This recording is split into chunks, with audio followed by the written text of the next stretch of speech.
In an effort to frighten what they perceived as an ordinary local mechanic, a group of motorcycle thugs defaced a small-town auto shop. They erred more than anybody could have imagined. What followed would shake up a peaceful Maine town, bring light to the invisible scars of war veterans, and deliver a life-changing lesson to the Iron Wolves biker gang. Sometimes the most menacing man in town isn't the one uttering threats. It was a simple grease monkey, they reasoned. Instead, they engaged in combat with a notoriously deadly naval SEAL. This is the tale of some criminals who were arrogant and got what they deserved when they taunted a neighborhood mechanic. What happened next changed their lives in an irrevocable way. A moment of silence before moving forward. Give us the rundown of where you're sitting, please. The episode that drops tomorrow is simply mind-blowing, so if you're liking these stories, you should subscribe. As James Wilson unlocked the front door of his store, the aged sign of Wilson's Auto and Marine was illuminated by the long shadows made by the morning sun.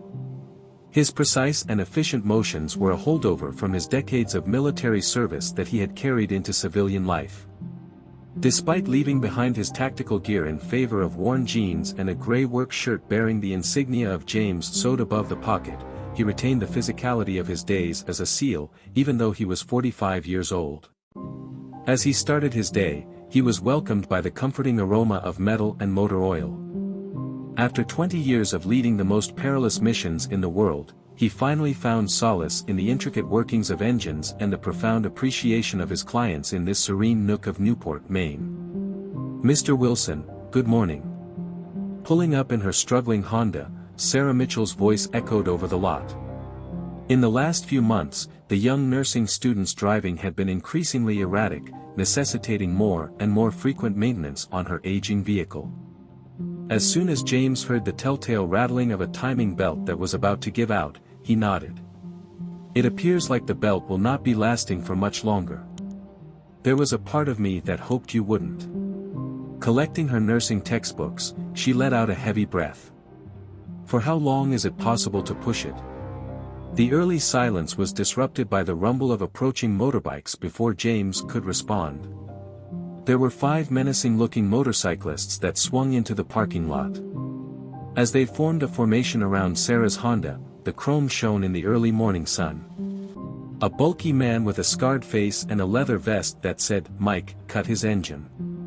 He was the leader. The abrupt stillness was more oppressive than the din that had come before. Mike glared down at the store with evident contempt, while James observed with narrowed eyes.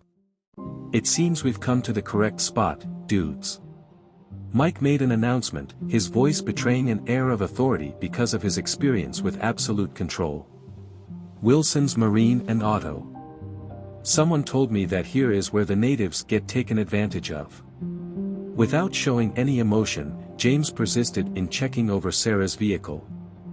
Everything about this circumstance begged for trouble, as his 20 years of experience in military operations had taught him to do.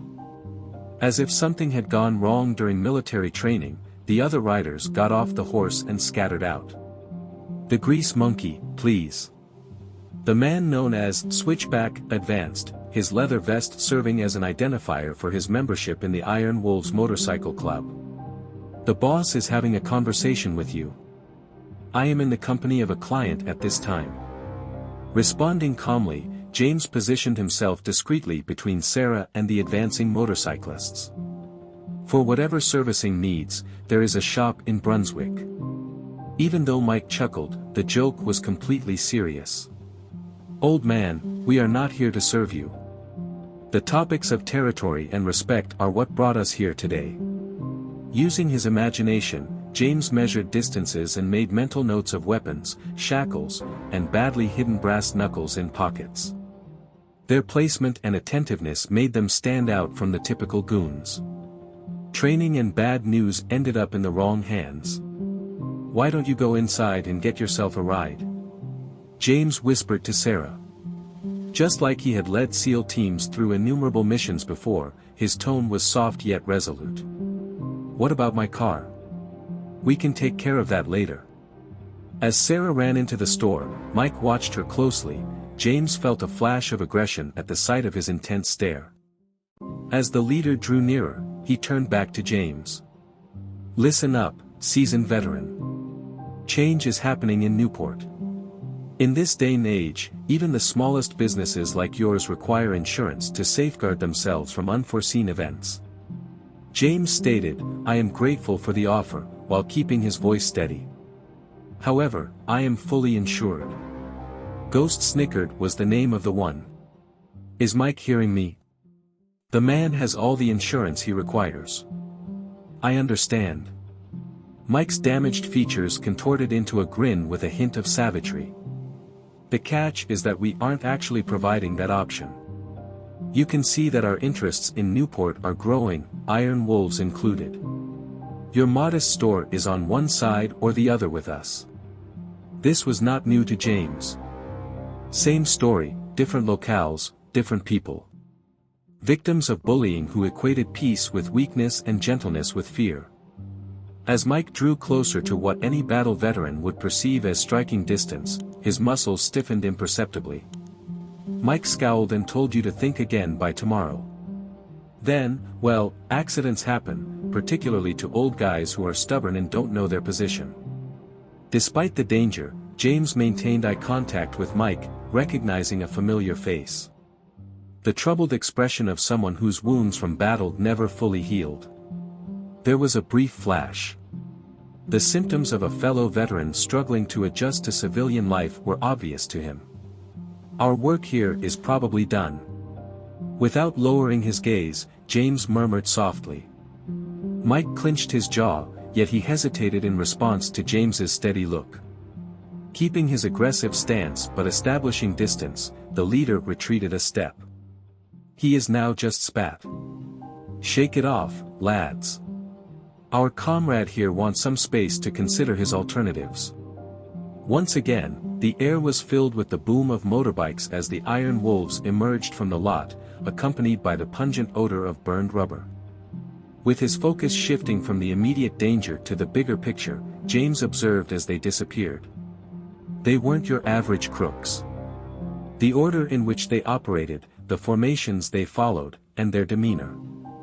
These individuals had returned from the war but had somehow lost their bearings. They were veterans gone bad. Sarah stepped out of the store, her cheeks flushing. "I contacted the authorities, Mr. Wilson." Even though he kept staring toward the asphalt where the Iron Wolves had vanished, he reassured her that everything would be okay. "Still, I feel like I ought to start making some calls now."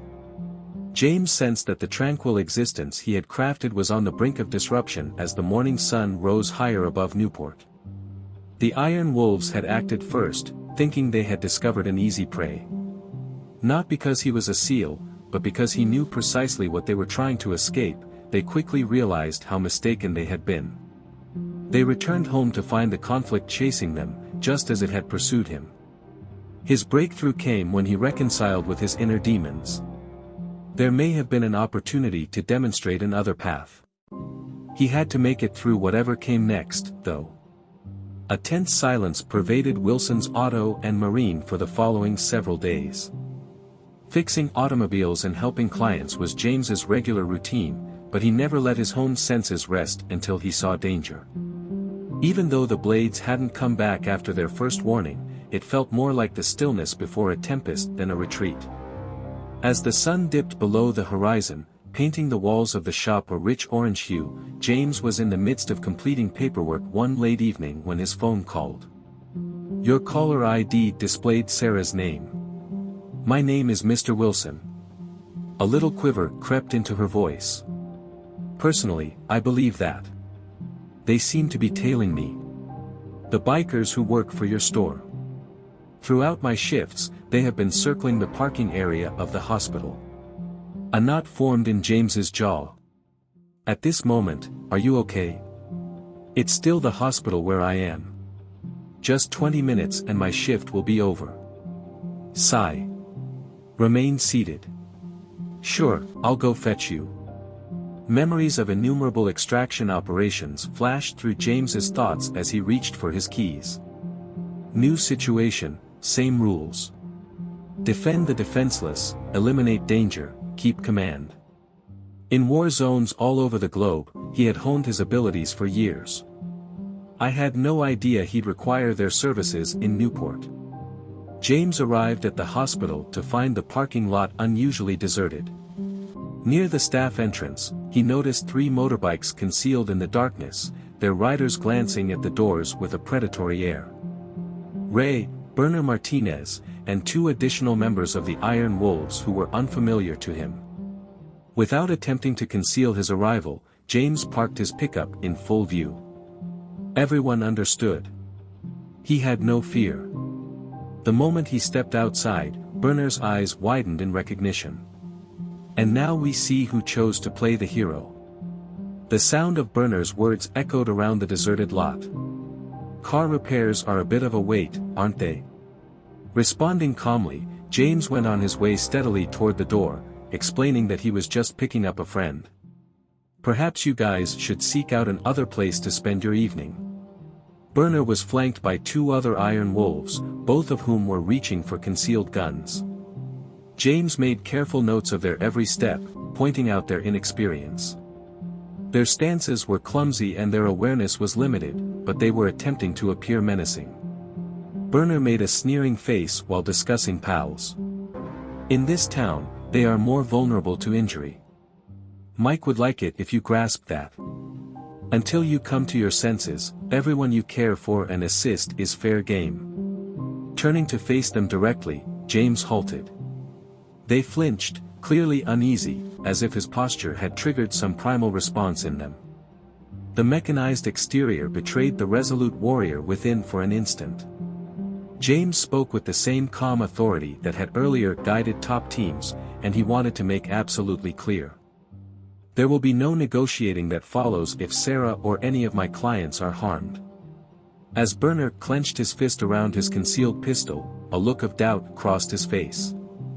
James didn't sound like a simple mechanic, with his voice exuding an air of calm confidence.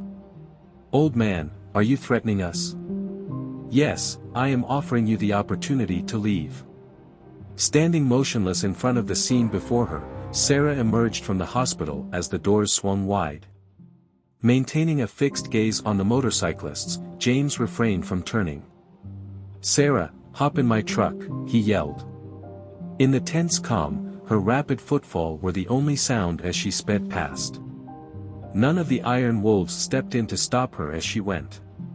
Even though Bernard's swagger seems forced now, he screamed out that this isn't over. According to James, it's possible. Make it known to Mike that I am open to having a private conversation with him. But he needs to be aware of his obstacles if he intends to keep pushing. With those last words lingering, James turned and strode back to his truck. Hissing as they got on, he could hear the motorcyclists behind him rev up their motors. Sarah broke her silence as he drove her home. Do you think they will ever stop? James looked over at her concerned expression and thought of all the young medics he'd worked with who had demonstrated that rare combination of bravery and compassion. No, he said truthfully. But I also am not. It took us a long time to prepare and tell this narrative.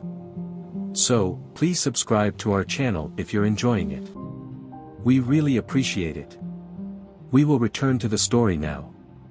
During the night, James returned to his store and got everything ready. He was aware that the Iron Wolves would strike back. It was demanded by wounded pride. In the course of his work, he started to make sense of what he had seen. Their military demeanor, strategies, and Mike's own demeanor were all noteworthy. These were more than just bandits acting like soldiers. These veterans had become disoriented. The initial indicator of escalation appeared in the morning. The windows of James's business were shattered when he got there. The lot was a mess with tools lying around. Harsh red letters were spray-painted on the front wall. One final caution. His phone rang while he was taking stock of the damage. He hadn't used that number for years, according to the caller ID. One that was associated with his previous existence. Wilson, sir. When he responded, a voice he recognized spoke. Notified you. Do you have any doubts? Chief, I am certain. Veterans, These men are. Units likely engaged in force reconnaissance are Marines. They're well coordinated, well prepared, and aiming at innocent people. How many, Jesus? Initial core group of 5, possibly more. Under their command, Mike Stevens. I recognize him somewhere. Can you look up the name? Allow me a few of hours.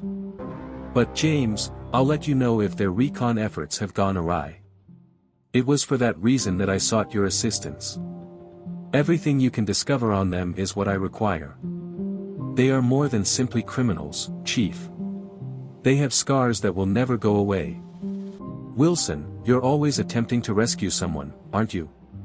While contemplating Mike's troubled gaze and the tenacity of his troops, James could not tear his eyes away from the graffitied wall of his store. We must find a way. James could make out the sound of distant motorbikes as he ended the call. The approaching noise wasn't just a handful of motorcycles, it was getting closer and closer. The morning in Newport, which had been rather calm, was going to turn chaotic as the iron wolves began to converge. Counting the oncoming headlights, James could feel the rumbling of motorcycles getting louder. A total of 12 bicycles. The core set of iron wolves is more than doubled. Mike was demonstrating his complete might as he sent a message. As the light had just begun to peek over the horizon, a group of motorcyclists encircled the shop that had been vandalized, their motors making a frightening noise. Mike got off first, clearly pleased with the work his men had done on the walls of the business. Underneath his leather vest, James could see the distinctive bulge of body armor, combat boots. Once again, this was no run-of-the-mill gang. Beautiful ornamentation, isn't it? While pointing to the warning that had been spray-painted, Mike yelled out. Even so, I must confess that your being here has taken me by surprise. Experts predicted that you would have already left by now. James proceeded leisurely to sweep the shards of glass from his entryway. Always been more of a spectator? No. A sneer formed on Mike's damaged face. Okay, so what are you good at, Grandpa? Aside from charging too much for auto repairs to young nurses. James gripped the broom handle more tightly at the thought of Sarah, but he kept his voice unwavering. Mike, you are mistaken. Neither Baghdad nor Fallujah are this. They are not your adversaries. Mike's face shifted from surprise to rage in an instant. Please repeat yourself. Company G, 1st Marines. Special Operations Reconnaissance. You look like that. The one that emphasizes the importance of returning an object to the sandbox. Something that remains unmoved. As Mike's expression turned gloomy, the other blades shuffled nervously. You have no idea what you're discussing, but... No, I do. With Mike squarely in his sights, James put down the broom. This is classic small unit tactics from the Marine Corps, right down to the positioning of your soldiers and the execution of your missions. You used to use them to defend citizens, but now you're using them to scare them. Suddenly, Mike leaped across the gap in 3 enormous steps, reaching out to seize James's shirt collar with his right hand. If you read a few news stories, you'll be considered an expert, right? Neither my guys nor myself are known to you. James relaxed and didn't try to fight back when he was grabbed. On the contrary, he calmly and understandingly confronted Mike's fury. You underestimate my knowledge. Battle of Fallujah 2, 2004. For 3 days, your team was confined within a structure that had fallen. Half of your group got out in the process. No longer did Mike's face have any color. As their leader's hands started to tremble, the other iron wolves stood behind him and observed the profound quiet. Just how? Can you tell me who I am? That special someone who knows what it's like to return home from battle. Someone who came up with an alternative approach to coping with it. After moving back, Mike let go of James's shirt. The wounded warrior lurked beneath the tough criminal exterior for an instant. Cold fury, however, swiftly replaced the weakness. Pound it. Out of nowhere, Mike gave the order to his soldiers. Set it on fire. We should demonstrate to this would-be therapist the consequences of sticking his nose where it doesn't belong. The Iron Wolves drew Molotov cocktails from their saddlebags in order to comply. James maintained an expressionless gaze as he observed them. He spoke softly, suggesting that you look up before proceeding. Mike's gaze shifted upwards. The laser sights twirled red dots across his and his men's chests. Figures prepared for battle materialized from shadow patterns cast by the surrounding rooftops. When James called for reinforcements, his former SEAL crew came running over. "Listen, I also made a few calls," James went on to say. "On the other hand, my brothers never strayed from the path. What we battled for was never forgotten by them." "No way, you dweeb. The next thing that will happen is this." James interrupted him. "Those beverages are going to be put down by your men. Since this has nothing to do with territory or protection funds, we will all need to sit down and talk about the true situation in Newport. Soldiers who returned home but never truly left the battlefield are the focus here." As Mike considered his choices, he tightened his jaw. At last, he signaled for his soldiers to fall back by raising his hand.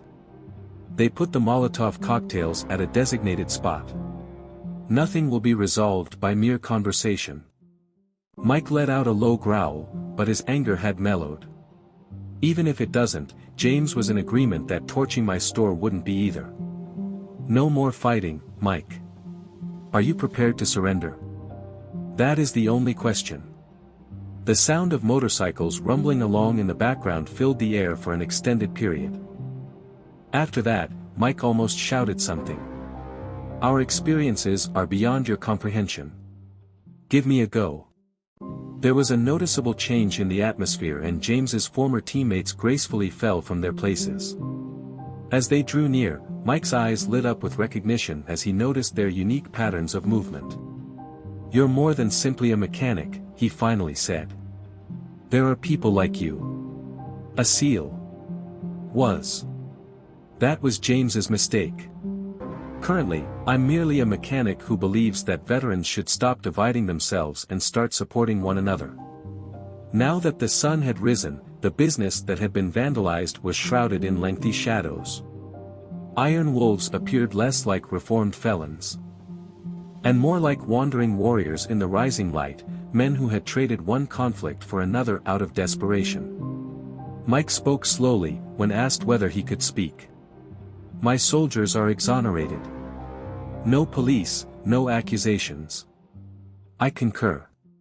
But with that, I will leave it at that. All of it, the protection rackets, the intimidation." After glancing at each of his men's faces, Mike turned to himself. Every one of them showed the same struggle to James. The conflict between their former selves as soldiers and the criminals they had become into. At last, Mike gave the command to stand down. "Return to the clubhouse, everyone. I'll see this through." James noticed something out of the ordinary as the guys got on their bikes. Happiness returned. These guys weren't criminals because that's what they wanted out of life. After leaving the military, they longed for the discipline, camaraderie, and feeling of purpose that it provided, so they enlisted. Without resorting to violence, perhaps he could assist them in relocating it. James announced, "There's coffee inside," just as the final bike sped off. "We have a lot of things to discuss." The weight of unspoken burdens was evident in Mike's sagging shoulders as he nodded. James came to the realization when they entered the shop that this had become about more than just halting the Iron Wolves. They had become lost soldiers, and their salvation was at stake. As he gazed at the photograph of James's fallen teammates, Mike halted his pace. "If you're going to do this, why? Were your employees threatened after our actions at your store?" "Reason being, someone else found me when I was lost 20 years ago. Additionally, each returning veteran facilitates the return of another."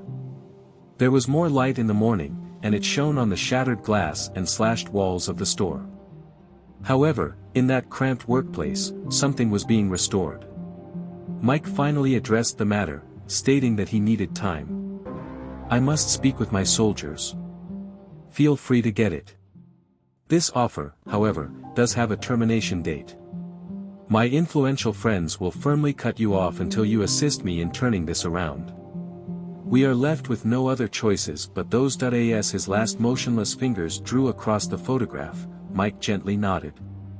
A group representing you in Kandahar. Can you tell me who they were? Torres, Matthew. My name is James Chen. This is Robert O'Malley. William Jackson was a lawyer. James's voice, though gentle, was audible. Each morning, I call them by name. It serves as a reminder of my motivation. In a low voice, Mike agreed. Names like that are also mine. James cautiously hoped as he saw Mike leave the store, his boots crunching on shattered glass. The Iron Wolves still had a long road ahead of them before they could overcome their fears and turn their brotherhood into something wonderful. For the first time since everything began, James noticed something familiar in Mike's eyes, the expression of a fighter who had caught a glimpse of a way back. The altercation at Wilson's Auto and Marine became known around Newport shortly after it occurred. Midway through the afternoon, James's shop had transformed into a hive of activity, but not for the reason the Iron Wolves had imagined. Members of the community showed up in waves, volunteering to help fix the shattered windows and clean up the vandalism. While on lunch break, Sarah showed up with sandwiches and coffee for the volunteers while still dressed in her scrubs. Despite the weight of the glass, James replaced a window pane with precision, which she observed as she entered the room. She laid the meal down and added that everyone in the hospital was talking about what occurred. Reportedly, the Iron Wolves withdrew. No one has ever witnessed them doing it. James kept his mind set on the job at hand and proceeded to work. Preconceptions color people's perceptions. So, what transpired in reality? The volunteers tightened up when the sound of a single motorbike sounded before James could respond. Collins was one of Mike's key members, and Tommy turned him back on. His body language conveyed uncertainty as he parked distantly. "Hey, boss wants to chat." Whispering to himself, Switchback remained by his bike. The historic mill tonight. A rag was used by James to wipe his hands as he studied the young motorcyclist. From the Marines to the Iron Wolves, the Switchback must have been no more than 28. Swapping uniforms is all that's required, no decompression, no transition. James responded by telling him midnight. "Come alone, Switchback." With a single nod, the motorcyclist sped off. Worried, Sarah watched as he walked away. "You won't encounter them by yourself, will you?" Establishing trust can be a challenging process. Now James was staring out the window again. "Plus, I won't have to do it solo." Two guys got out of a parked automobile across the street just when I was about to call them. With the undeniable elegance of skilled operators, they moved with James's former teammates in visible protection. Everything that happened later in the day was a whirlwind. More helpers showed up, and they brought supplies and equipment. James's former SEAL network was inundating his phone with messages that gave him information on the whereabouts and history of the Iron Wolves. As the sun dipped below the horizon, the storefront was approaching perfection. After the volunteers left, Dave "Ghost" Martinez, who had been James's teammate before, came up carrying a tablet. "I have something you really must see," Dave whispered. Compared all of the Iron Wolves in the background. Almost all of them go shopping. Military veterans, with a majority serving in the Marines and a small number belonging to the Army. However, Ray Burner Martinez, who is second in command under Mike. There are gaps in his military record. With his face turning gloomy, James slid through the records. They don't correspond with his patch's deployment dates. Very much so. He's just a showman who's likely giving Mike false information that will make him act aggressively. Is Mike aware? Scoff at it. Burner has paperwork, but it's the wrong type. Discrepancies can only be detected by an individual with extensive access. With his thoughts racing, James returned the tablet. If they utilized it incorrectly, this may be the leverage they required. It may also cause the Iron Wolves to engage in a violent feud amongst themselves. He chose to go silent for the time being. First, I'll take care of Mike. The meeting was to begin at midnight, and James was getting ready for it. For the final time, he glanced at his phone. A message had arrived from Mike. "We need to show you something, just the two of us." The deserted buildings of the ancient mill, which loomed above the town like a ghost, provided the ideal setting for secret gatherings. Without missing a beat, James pulled into the parking area and took note of the surveillance cameras that Mike had set up. Expert quality, ex-military inventory. Mike came out of the shadows by himself, wearing just a jacket instead of his customary leather vest. The weight of his dominance was evident in his posture, and he appeared older in the moonlight. Mike declared without prologue that his troops are split. Thoughts on whether to accept your offer or not are divided. So, what are your thoughts? Personally, I believe that. Mike halted for a moment before reaching into his coat. James clenched his jaw, but all that came out was a faded picture. These men cross my mind daily. Taking place in Fallujah, the shot depicted a younger Mike among his Marine squad. Many of the once proud young faces are no longer with us. I let them down. Still speaking, Mike's voice was scratchy. Those weren't savable. I failed miserably in this endeavor. The Iron Wolves, nevertheless, are my men now. Making the correct decision is crucial for them. James whispered to show them the way home. You were indispensable to your Marines as a combat leader. You can't make it that easy. We have individuals to whom we are obligated, debts to whom we must pay, and other concerns. For such, the Foundation is a good resource. A clean slate, a new beginning. However, we must act swiftly to prevent someone from making an irreversible error. A moment of worry crossed Mike's face, and his expression changed. Tell me what you know. We have enough time to realize that it is rapidly shrinking. When you're seeking a peaceful solution, there are some in your group who are actively working against you and even advocating violence. Mike wanted names. Let me know who you are. No, not just yet. I must first be certain that you are determined to alter your trajectory. Completely dedicated. Going beyond mere rhetoric. Mike gazed at the vintage photo. On the palm of his hand, he traced the features of his fallen soldiers. James saw a change in his expression as he lifted his head to look up. Find a solution. Show up at the clubhouse tomorrow night with your squad. Give me a chance to show you the genuine stuff. Our goal is to safeguard this. After that, we can debate who is who. Do you have any doubts? No one from the outside will be welcome in your men's safe haven. My guys have to realize that we can do this differently. This is a place where we can be brothers and not conspirators. Mike became more abrupt. James reassured him that, unless this is all an elaborate hoax, it's not. You are aware of who I am and my past actions. Even now, my words have significance.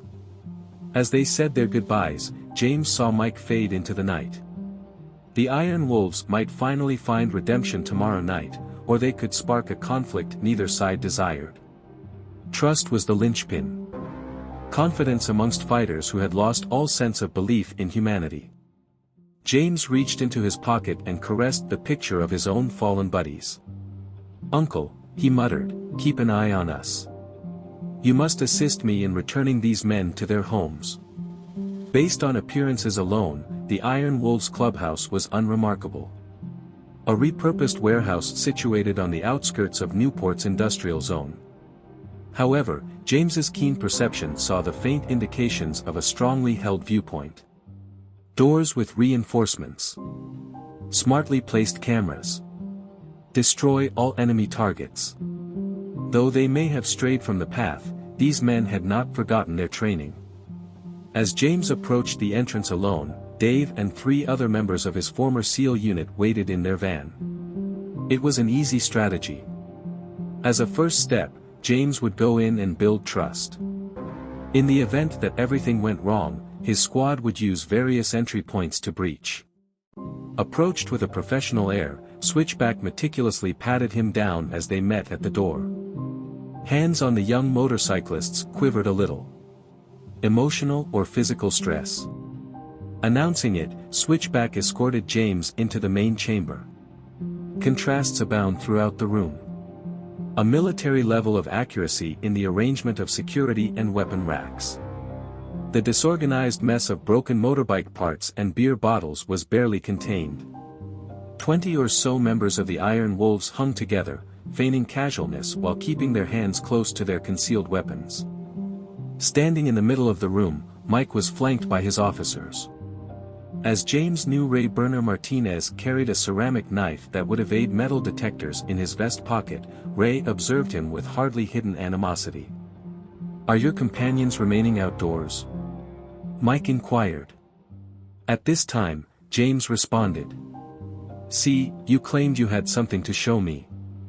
As Ghost and Chain took action to seal the room, Mike gave them a nod. Mike escorted James beyond a hefty door into the space that had been the warehouse office once they gave the go-ahead. There was a command center in that room. Routes and locations were marked on maps that covered the walls. Security feeds from all around Newport were shown on multiple monitors. James was captivated by the bulletin board, which displayed images and documents bound together by a crimson string. Mike started it all 3 months ago. The movement of cargo containers during the night and documentation that did not match the manifests were noticed by one of my men as being suspicious at the ports. James looked at the pictures. Tools, including firearms. The problem arises, however, at this point. Mike gestured to a gallery of pictures depicting guys in pricey outfits. These individuals aren't merely lawbreakers. Their paths cross.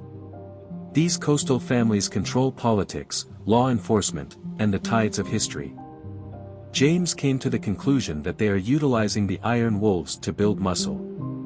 When we originally started out, all we did was keep people from asking questions and offer protection.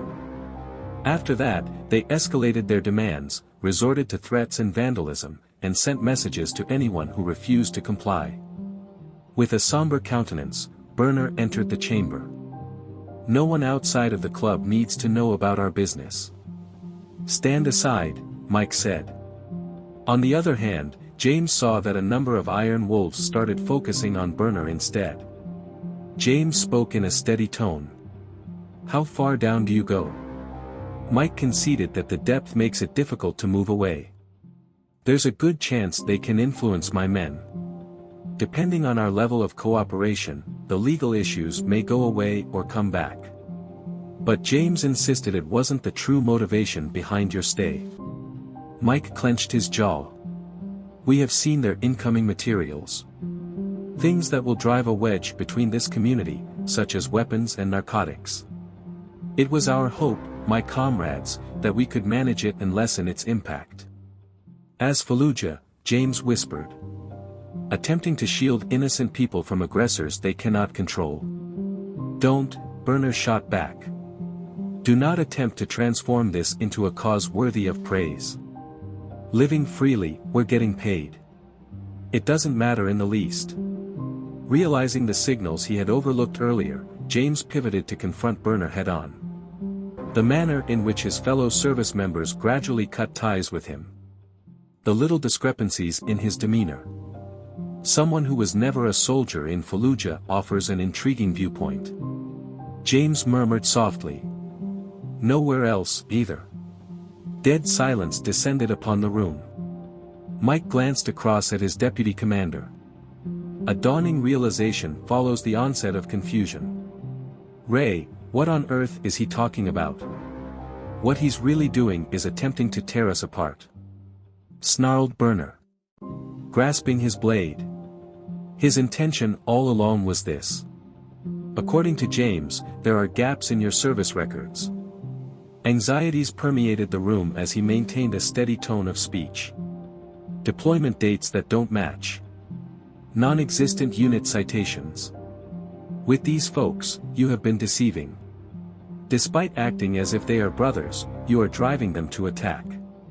Surprisingly, Burner moved quickly, a blade gleaming in his hand. But James beat him to it. Years of education becoming the norm. Entering Burner's strike, he moved inside it, changing the path of the sword as it sweeps the man's legs. They slammed upon the ground. As the blade scuttled away. "Take a seat." A whip crack escaped Mike's lips. All throughout the room, members of Razor had pulled their guns. However, they had conflicting loyalties. James was the target of several of them. Some people at Burner. "Inspect his right shoulder." Joe let out a low grunt. Fixing the burner in place. A noticeable scar can be seen on real force recon Marines caused by chafing gear. He rejected it. Mike advanced, taking off Burner's shirt and vest with a rough tug. Beneath the smooth surface, a tale unfolded. "You wretched human being." Mike inhaled. "Through it everything. Let me clarify." Fire began. Yet, with a gesture, Mike interrupted him. "Chain. Mysterious being. Confine him to the basement. Later, we will address his concerns." As they hauled Burner away, there was a change in the air tension. Members of the Razor appeared disoriented, led astray. Their world was crumbling like a house of cards. "There has been deceit between brothers." "Silence," James said. "Causes one to ponder the nature and appearance of other things." Mike fixed his gaze on the evidence board. He looked menacing. "Assuming they were able to place someone thus near to us. In that case, you have no say over anything." Finally, James was done. "It's all a ruse. They used to clean their hands after doing dirty chores." All around them, looks of increasing wrath and uncertainty were exchanged by the Razor. The manipulators had taken advantage of these valiant fighters. Their once intentional bond became something they never intended for it to be. "Where do we stand?" At last, Mike spoke up. James caught wind of the more profound inquiry. "For more than just this evening. However, in regard to all that might ensue, our first step is to collect information. Even though your board is impressive, it is not enough. On the outside, my team has resources. Connections. I can tell you who the true actors are." What came next? James's face became more angular. "We proceed by carrying out our duties in accordance with our training. We safeguard the defenseless. Get rid of the danger. Our people must be sent home." Like a promise, the words lingered in the atmosphere. A prayer, for example. There was still a long night ahead. Still, the war had only barely begun. James and Mike were discovered by dawn in an unexpected place. Sarah's cafeteria in the hospital. Sitting in a peaceful area, they were together. In the midst of the early shift medical personnel. Too exhausted to see the strange couple. The clubhouse was a total wreck after that. They required a neutral location to strategize their further actions. "Watch Burner, my lads." Mike spoke up. No coffee for him. He remains silent, though. No matter what his knowledge of the procedure is. He's really careful with it. "Yes, he will." James, the speaker said, looking closely at the bags beneath Mike's eyes. "At some point, guys like that snap.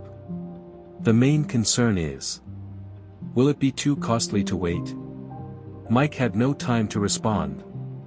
Sarah showed up at the table with them. Her night shift scrubs are still on.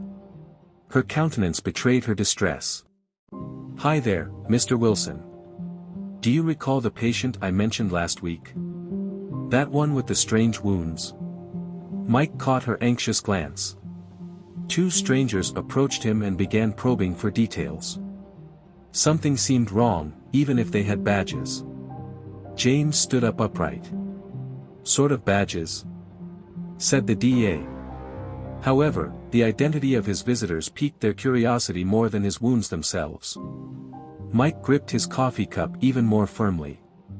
The name of the patient was not me. Doing so would be contrary. Rodriguez, Marcus. Mike broke in. In their late 20s. Artwork adorning his neck. Presented with injuries that appeared to be related to a fight. But it was really the result of a strike. Sarah was taken aback. You did what? Since he was a relative of mine. Mike spoke softly. Until his inquiries on the incoming cargo became excessively probing. The keys. He ended up at your emergency room before we knew it. Now, according to Berner, it's a rival group. These days, we're wiser. Finally, James was done. His gaze shifted to Sarah. Some dudes. To what end were they seeking information? Marcus invited whomever. Their conversation. His calls, in particular, piqued their interest. She paused. The problem was that Marcus had a severe phobia of phones. Even refused to allow us to contact his emergency contact. James and Mike looked at each other. One veteran who flat out refused to use phones even proposed counter-surveillance classes. Equally, the dread of being watched. Rodriguez, where are you? What about me? James inquired.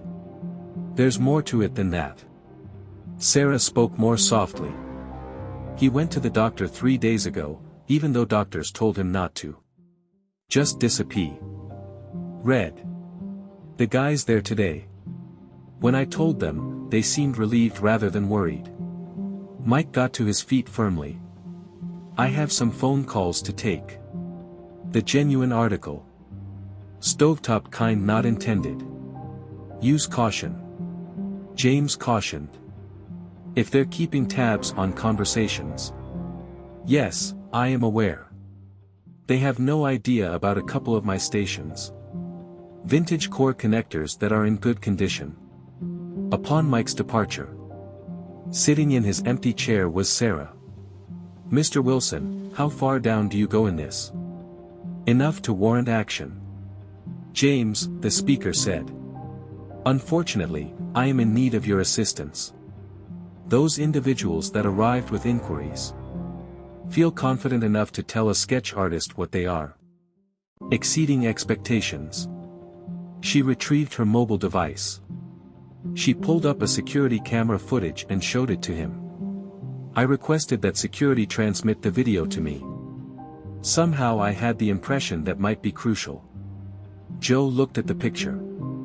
They were competent agents. Claims made by professionals. Strong qualifications. However, they were captured by their shoes. Assumptively dressed as formal shoes, but really custom military boots. None of these were DA. Their employer was a private company.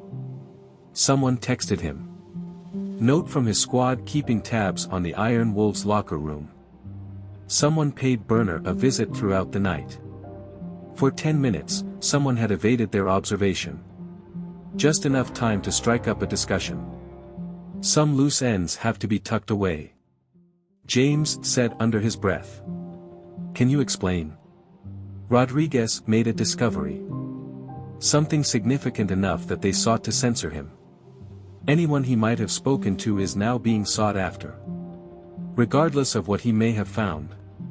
Sarah's face turned anxious. Is it reasonable to expect those men to return? Adamantly, James stated no. Why? Because we will locate Rodriguez before anything else. Anything he is aware of. No matter where he is hiding. He holds the secret to understanding everything. Once again, his phone beeped. The phone number of Dave. We have seen activity at the docks, Wilson. We are expecting a large shipment tomorrow night. Guard rotations were modified. Unfamiliar faces are striking us. James saw that they're speeding up their schedule. Whatever it is that they're bringing in, they'd like it finished before we become involved. Sarah gently caressed his arm. I can lend you a hand. Hospital records are accessible to me. Find out if Rodriguez sought treatment at any other locations. It's risky. Just as bad as allowing these businesses to exist in our town. Her tone was solemn. The desire to assist others is what led me to pursue a career in nursing. This is merely an alternative form of assistance. James looked intently at her resolute face. Perceiving the same bravery he had seen in battlefield doctors. All right. We take great care in doing this. You retreat the moment danger appears. She was already searching for records on her phone when she nodded. An odd prescription was with Rodriguez. Uncommon drug that helps with worrying. The county's 3 pharmacies are the only ones that stock it. James agreed to begin there. Caution is key. Everywhere you look, these individuals are watching. A posse of suit-clad guys strode into the cafeteria, as if to buttress his argument. Not much is immediately apparent about them. Nothing that the average person would find concerning. However, James detected the subtle earpieces. Their methodical, professional sweep of the room. It was time to get moving, he whispered. Retract your steps and leave via the service corridor. Remain still. Leave no trace behind. They stepped nonchalantly toward the staff area. James overheard the men asking inquiries and displaying images from behind them. A tightening net was apparent. The final ding of his phone sounded. Dr. Mike has sent a message. Discovered something new. Gather in the historic church. Gather your squad. To a person. They were moving at a faster pace now. Whatever it was that Rodriguez had found. Wherever Burner had concealed themselves. Everything was reaching a peak.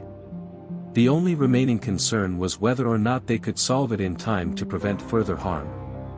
James caught a sight of their reflection in a window as they discreetly exited the hospital. An elderly SEAL and an inexperienced nurse. 2 complete outsiders entangled in a web of significance. On rare occasions, though, he was aware that the unsung heroes had fought the most crucial battles. On the outskirts of Newport stood the old church, deserted.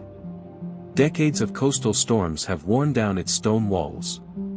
In order to evade discovery, James's squad arrived at irregular intervals and took different routes.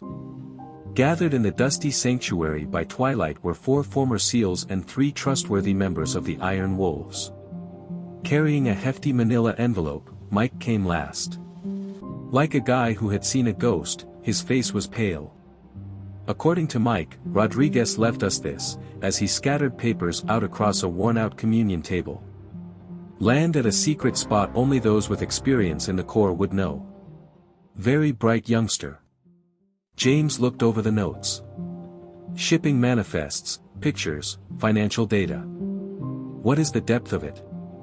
Until the very peak. Mike indicated a snapshot of a gathering near the docks at midnight. Senator Morrison's chief of staff is that person. Does he have a companion?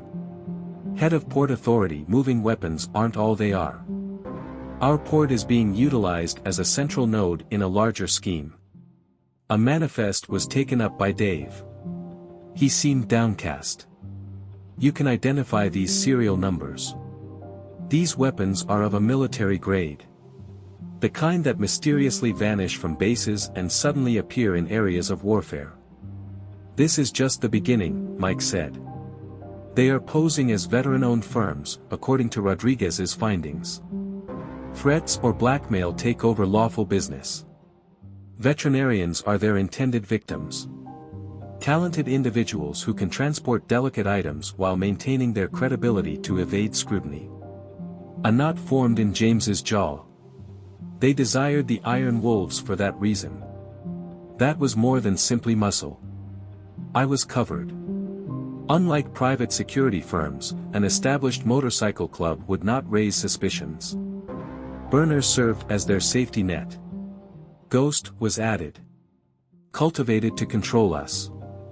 Direct us toward more participation. In spite of James's misgivings, Sarah perused a medical report that was part of the stack. These injury patterns in Rodriguez's file. These 3 situations are similar to others I've observed. Veterans who arrived in a defeated state. Put the blame on accidents. What is the number of compromised businesses? What about me? James inquired.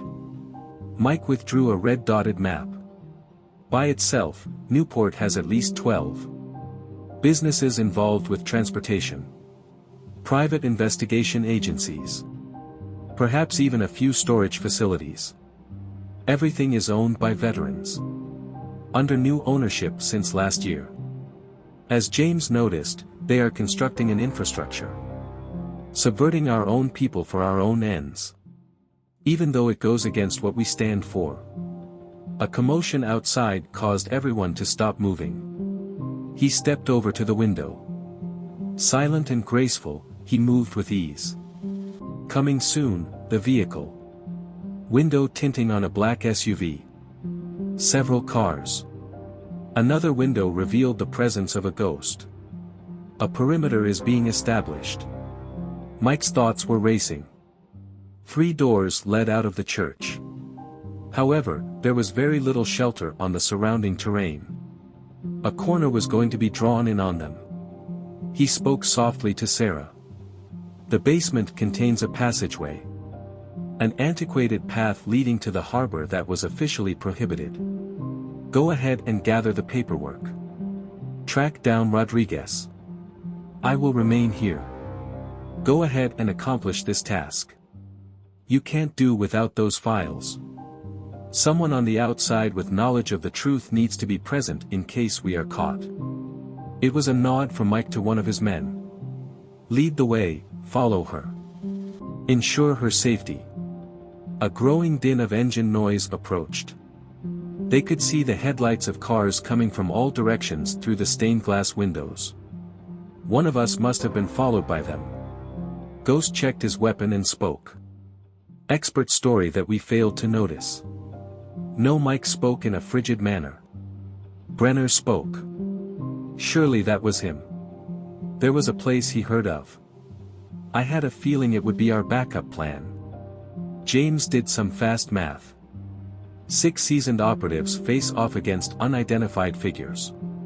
Unfavorable odds in a vulnerable position. However, they possessed an advantage over their rivals. Nothing more to risk. Standing tall in the bell tower, Dave and Ghost. Make your selection. Maximize their impact. We split up between the main floor and the basement for the rest of us. Compel them to divert their focus. In the same manner as before, Dave beamed. His voice, nonetheless, was resolute. What are the ground rules? Mike inquired. They intend to leave no trace as they have come to clean things up. This is how we react. James heard the slamming of car doors outside as Sarah and Chain slipped into the basement with the papers. It seemed like expert operators were positioning themselves for a possible breach. In a low voice, James told Mike. Pay attention no matter what. It's no longer about us, now we're battling for a greater cause. As a precaution, Mike examined his firearm. He feels a comforting serenity wash over him. Regarding Rodriguez. Considering all the veterinarians they've gone through and then abandoned. Speakers outside boosted the sound of a voice. Encircling the building. Raise your hands and walk out. Your sole cautionary tale ends here. James took up his place. Years of education becoming the norm. The sound of Dave's voice crackled across their communications, reaching his ear. 12 tangos are shown. We have more on hand already. A complete set of tools for the trade. Preparation for military service. According to Mike, their purpose is not to make arrests. A cleaning effort is underway. Then let's charge a much, James said. They were prepared for the first flashbang, which smashed through a window. As the fight for the historic church commenced, years of combat experience, both SEAL and Marine, came into play. Their pursuers outside mistook them for hunting vulnerable prey. What was about to happen will teach them that the most menacing predators are often the ones cornered. Down in the tunnels, Sarah and Jane hurried to the harbor with the knowledge that would destroy it all. It was only the beginning of the actual conflict, and the night had hardly begun. The interior of the church was bathed in a blinding white light from the flashbang's detonation, but James and his team were already in motion. Their years of fighting had taught them to fight through confusion, to hide in disorder. Once resonating with hymns, the sound of gunfire was now amplified by the ancient stone walls. As he crouched behind a large wooden pew, James beheld the initial breach team making their way in through the broken front window. Their movements were quite regimented and professional, as if they had just come from the military. Cohesive coverage, two-man squads, and appropriate tactical space. This was no run-of-the-mill mercenary company. "Tell me, Dave, where we stand." James spoke softly into his communicator. From his vantage point in the bell tower, Dave noted 6 tangos advancing along the north wall. Another group is moving in from the east, and they appear to be wearing heavy armor and carrying suppressed MP5s. In this place, a ghostly voice cracked. "All escape routes are being blocked as they put up blocking positions. These individuals are highly skilled." Among the tactical chit-chat, Mike's voice rang out. "The vehicle has just arrived. Unique compared to others. Emerging from a suit is a person." With a leap of faith, James peered through a shattered stained glass window. It was the suit-wearing individual who caught the attention of the tactical groups. More senior, exuding a commanding presence. There was a familiarity about him. Mike said, his voice strained with rage, "I know him. Harrison, Colonel. When I was there, he was stationed in Quantico. Served as a consultant for private security organizations after retiring from special operations training." The realization struck James like a punch in the stomach. Within the realm of special operations, Harrison had become renowned. They still relied on this smart tactician, who had contributed to the construction of numerous protocols. This would have reached much greater heights if he had been participating. A megaphone blared an authoritative voice. "Last warning, given now, and this will end peacefully. If you don't stop fighting, we'll have to resort to using deadly force." James reined in his anxiety. "On my mark, Dave, you ghost. Provoke some diversion. Prepare your troops to take a back seat, Mike. Sarah and Chain need us to buy them some time." Sarah and Chain descended into the subterranean passageway connected to the Prohibition era. The only light they had was from the displays of their phones. They had to squeeze their way down a narrow passageway that had been covered in dust and debris for decades. "Just how much farther is it?"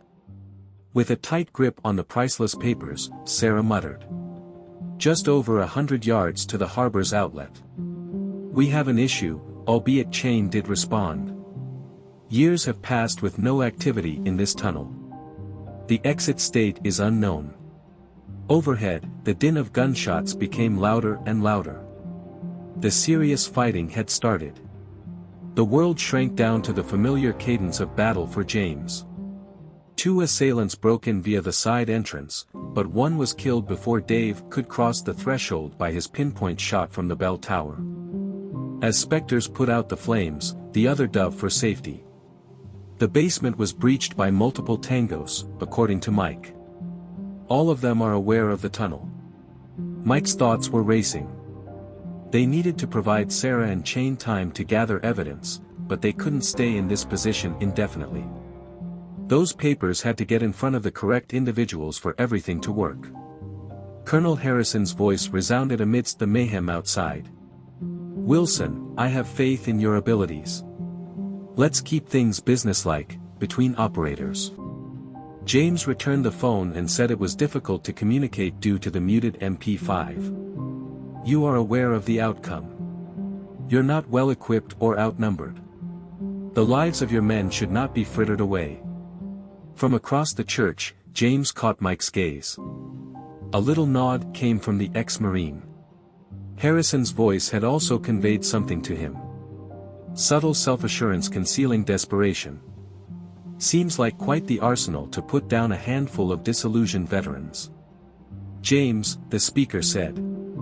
Passing the time as Dave and Ghost moved to a new spot. Our discovery must have caused some people a great deal of concern. Involvement in something you are completely unaware of.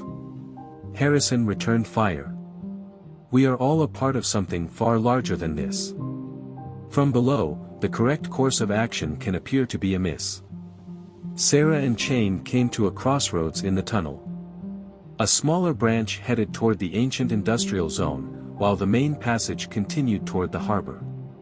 Hold on, Chain muttered as she studied the floor. New imprints on the sand. The tunnels have been utilized by one individual. Sarah pointed out the train tracks with her phone's light. Following them will bring you to the route used by industries.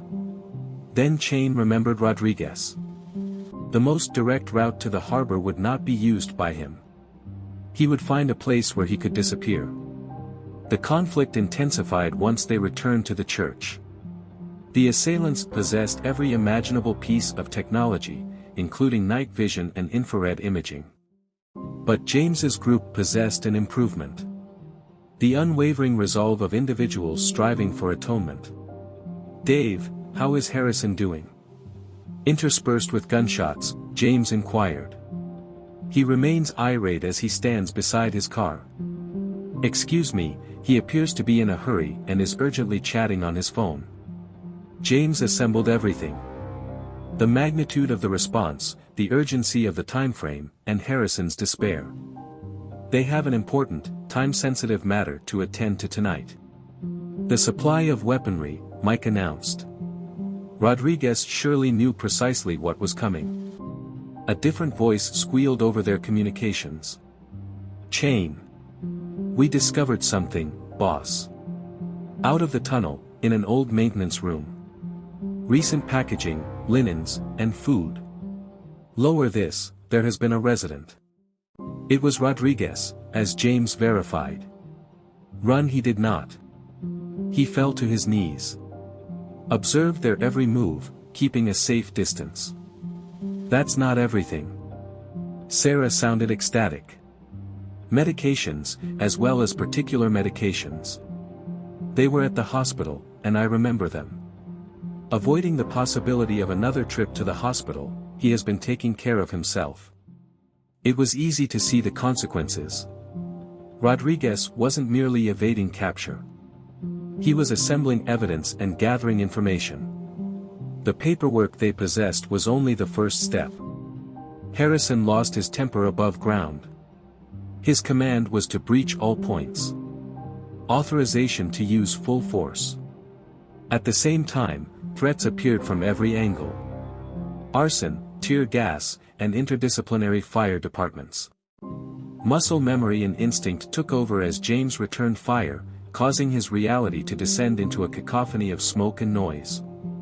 Dave, you Spectre, should retreat from the tower. Status quo undermined. Up and running, but no James. Views of large vessels in motion at the harbor captured via thermal imaging. Everything fit perfectly. James understood that their purpose is more than simply to quell us. This is only a ploy to keep us from escaping while they transfer their cargo. Two assailants attempted to enter the vestry, but Mike neutralized them both. His precision shots revealed his marine training. We must reach the harbor. Rodriguez must be located first. James argued back. He holds the secret to everything. Sarah, remain where you are. We will travel to you. No, the Chain responded. The tunnels are showing signs of activity. These portions are known to someone else. Once again, Harrison's voice roared. Just one more shot, Wilson. We will bring down this entire structure if you do not surrender immediately. James surveyed his squad. Skilled operators battled it out, pushed to the brink.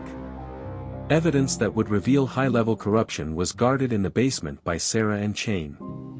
Rodriguez could be hiding in the tunnels with the last parts of the jigsaw.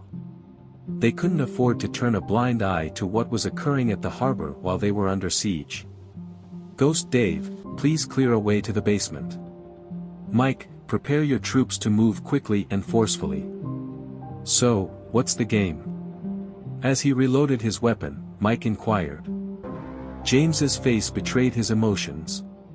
Harrison will get precisely what he desires from us. Our very own large and boisterous diversion. But not before he keyed his radio for the final time. Hello Sarah, Link. A maintenance shaft leading to the defunct plant complex is seen in the plans. Located. Rodriguez needs you. Our goal is to maintain their attention. Helicopters were heard approaching in the darkness. Game playing was over for Harrison. But James was, too. Losing on your own terms was often the only way to win. All set? He posed the question to his group. Nods and weapon checks were their responses. Combatants united in their final stand. This time, it's not for my nation, but for something equally vital. An opportunity to rectify the situation. At James's signal, the harsh white beams of the helicopter searchlights illuminated the chapel. The moment had come to prove to Harrison and his men they were no longer mercenaries, but rather, fierce, fearless fighters. In a well-planned explosion, the chapel went into disarray. With the accuracy that comes from years of fighting expertise, James's crew accomplished their distraction. The facade of the structure was shook by multiple explosions. Deliberately positioned charges giving the appearance of a last-ditch effort. Harrison is apparently falling for it, according to Dave. At the site of the blasts, two groups are making moves to break the eastern wall. Sarah and Chain had made good use of the time that James's squad had granted them. They advanced quickly down the maintenance shaft, continuing to follow Rodriguez's path further into the long-forgotten subterranean infrastructure of Newport. In a low voice, Chain muttered the worldwide military signal for stop while simultaneously raised his fist. Outside, a rusted door let out a glimmer of light. An individual had returned home. Above ground, James guided his crew through their practice backup, creating an illusion of chaos that was convincing enough to fool anyone. As intended, Harrison's men chased vigorously, nonetheless, their actions seemed peculiar. Driving us away from the bay side, Mike understood as he dove behind a fallen column that they were injuring us. In addition, James had noted it. The assailants' shot patterns were overly exact, allowing them no choice except to escape in one direction. They aren't out to get us, he said. They're holding us captive. Several people were having an angry argument up ahead, and Sarah could make out their voices. Together, she and Chain drew near enough to hear each other's voices. The shipment cannot be delayed, a voice that was recognized was saying. You have no idea how many strops I pulled to get this window. When Burner and Chain saw their old comrade in arms, they both gasped. His question is, to whom was he speaking? Cultured and impatient, a second voice replied. If the operation is exposed by Wilson's team, your window will be useless. Using veteran-owned firms as a front, this network has been built over the course of 20 years. We must not allow it to unravel at this moment. The conflict intensified inside the church. Multiple points of entry had been made by Harrison's troops, which caused James's squad to divide and conquer. While helicopter searchlights danced with shadows, the old stone walls absorbed gunfire. James, the communicator, picked up a crackle from Ghost. I have come across something intriguing. Harrison possesses an encrypted satellite phone. As if waiting for confirmation, he keeps checking it every 3 minutes. The cargo, James said, putting it all together. Harrison must act quickly because there is an important event taking place at the harbor. Sarah and Chain had made it to the bottom of the tunnels, where they could see the makeshift command center. Burner and 2 other men in flashy suits were present. The person zip-tied to a chair, though, was the center of attention. Rodriguez.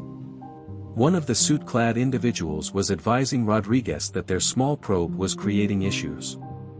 Please tell us if anyone else has seen your proof. Has anyone else heard about Project Echo? Despite his injuries, Rodriguez remained resolute. It's too late for you. The facts are already public knowledge. Does it? A frigid smile spread across the man's face. For the simple reason that your companions are about to fall into a trap that will render your findings completely invalid. Angry veterans launch assault on federal agents. The press will gobble it up.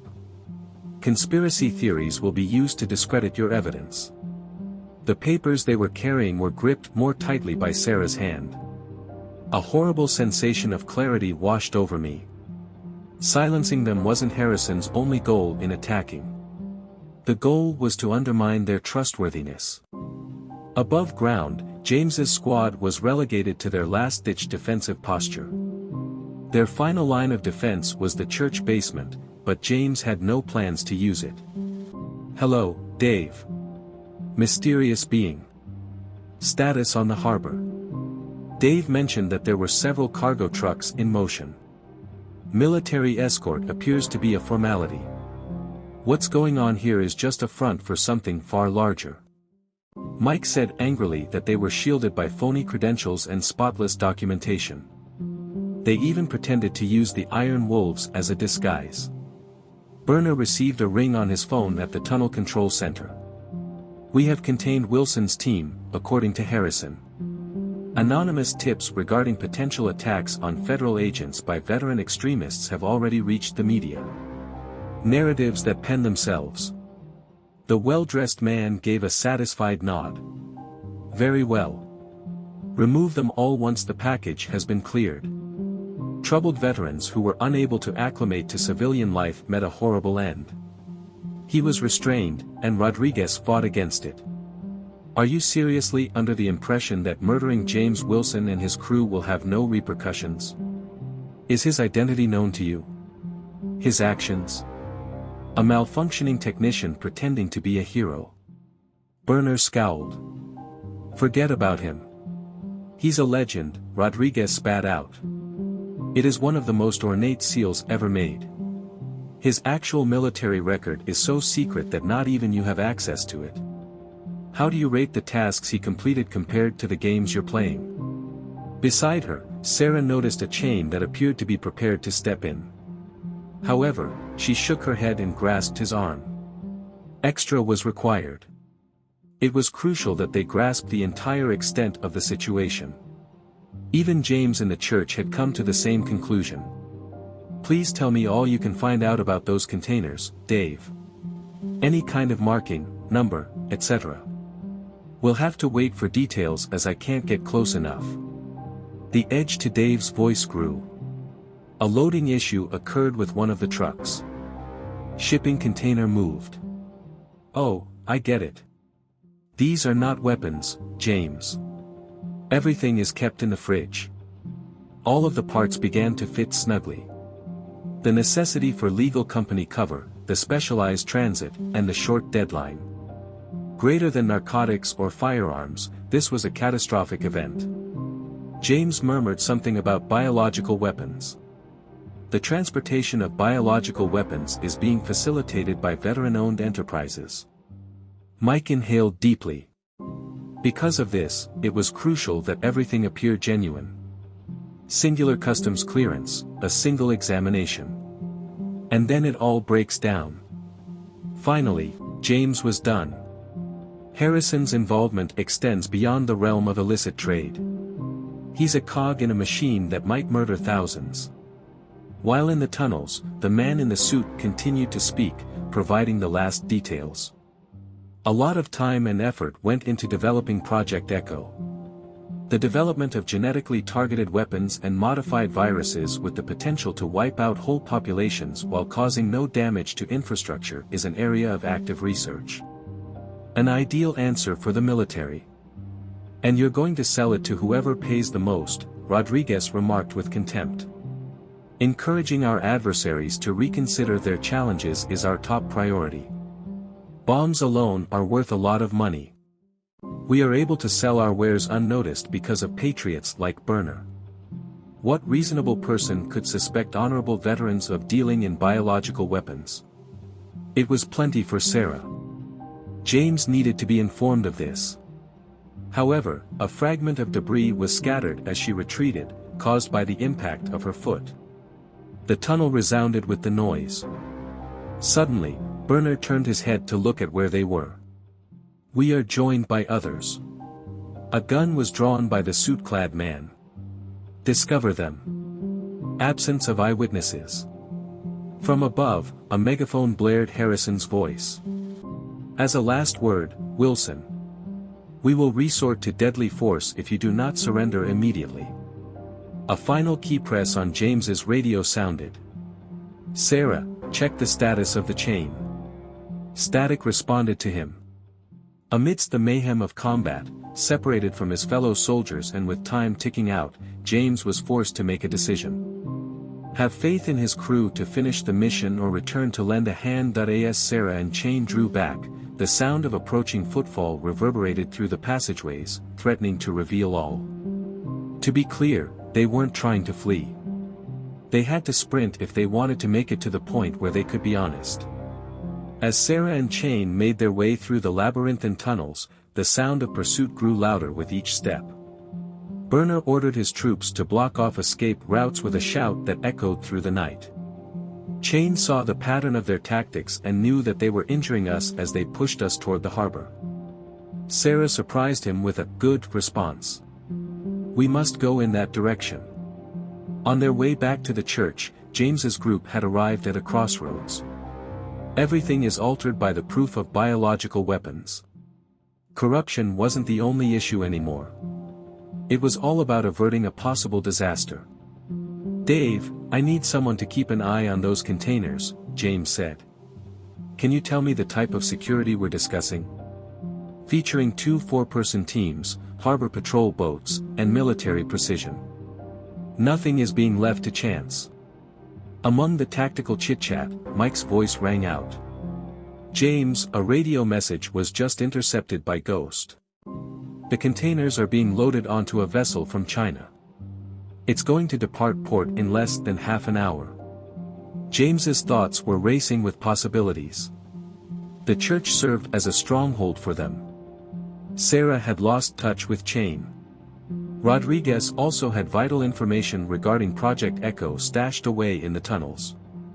With too many variables. Ways in which this might fail abound. You must see this, sir, one of Mike's guys yelled out. Using a tablet, they viewed a live stream of the news. Already, news was spreading. Federal agents attacked by radical group led by veterans. On the screen, images of James and his crew, meticulously curated to appear as menacing as feasible, sprang up. Mike railed that they were dictating the storyline.